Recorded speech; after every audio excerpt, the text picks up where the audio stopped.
What are you doing, Isabel? I'm gonna plant a bed of onions.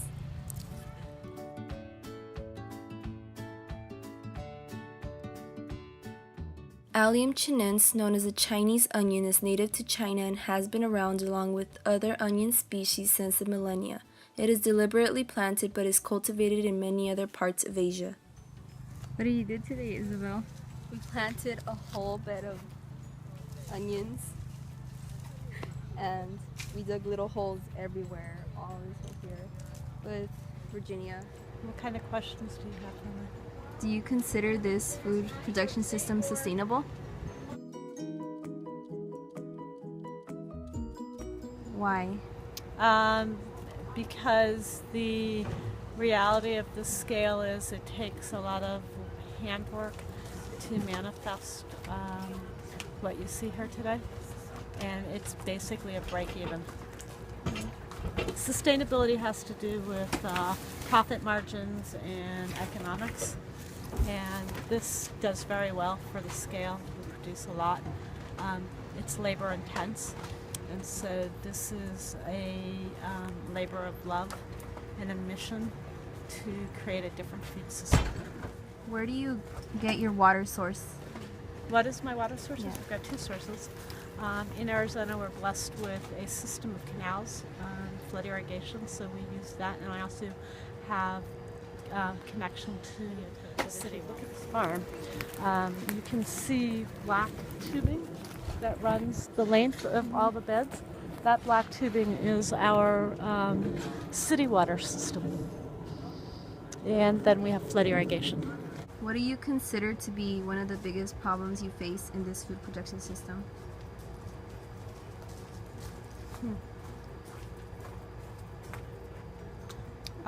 The ability to scale up. So to increase capacity, grow more food, scale up. So leaving this small scale hand cut niche farm and scaling it up into a productive mode is probably the hardest thing. The ancient Chinese agricultural revolution began around 10,000 years ago. This consisted of two parts, the domestication of plants and livestock. A growing population needed more food than the hunter and gatherer lifestyle could supply.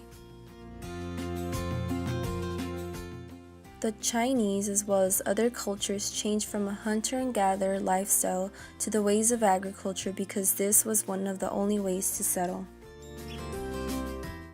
Another of the reasons why ancient China decided to leave the hunter and gatherer lifestyle was because they wanted to expand in numbers. A woman in a hunter-gatherer society could only carry one child at a time. Therefore, birth rates would never increase. Settlement with agriculture allowed for people to increase in population and create settled societies. Ancient Chinese agricultural innovations. Chinese people were the first to plant crops in rows. This helped a lot because it allowed each of the seeds planted to grow. Scattering seeds by hand in other areas of the world was extremely wasteful. It did not allow room for the seeds to grow, and usually they were eaten by birds.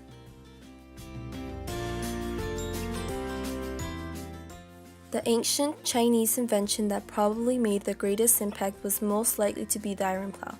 This innovation allowed farmers to dig deep into the soil and help use the domestication of animals to their advantage in order to reduce hard labor.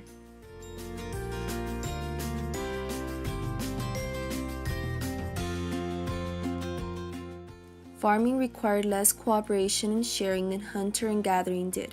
Agriculture allowed individual families to farm their own lands, which led to social classes, the development of settlements, and ultimately the building of cities, which in some cases can lead to overpopulation, which means more arable land is needed and more natural resources will be taken away from the environment.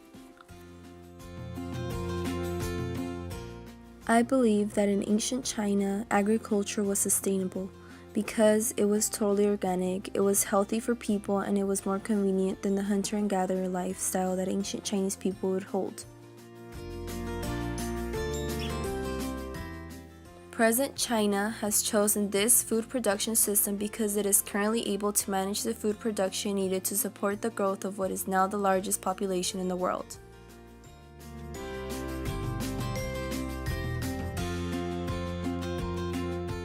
Some developments of the present China food production system are the new agricultural techniques, the replacement of human labor with synthetic fertilizers, pesticides, selective breeding, and mechanisms.